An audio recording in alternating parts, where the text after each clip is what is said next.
Саламатсыздар, құрметті қатысушылар. Бүгін сіздерге адамның денсаулығына пайдалы, әсіресе мына карантин кезде денсаулықты салмақты қалыпты ұстап тұру, жалпы өзіңізді жүрісіңізді бақылау үшін ұсынатын бір функцияны айтып өтсем деймін. Енді көп адамдар оны білуі мүмкін, кейбіреу білмеуі мүмкін.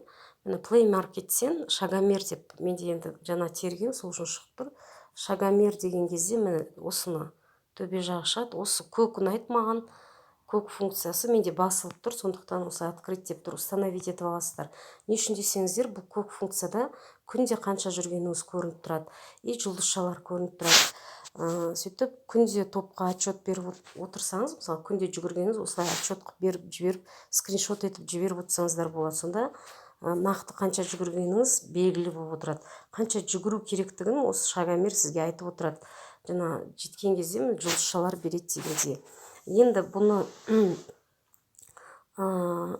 топтарға бөлісіп отыру маңызды, себебі енді далаға жүгіре алмаймын дейтін кісілер бар, рұқсат етпейді.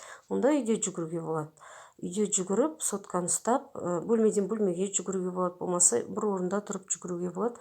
Бастысы жүгіру, өзіңіздің нормаңызды орындау. Сөйтіп топтарға бөлісіп отырсаңыз өте керемет есеп беру болып саналады. Бұл өзіңізге бір жағы мотивация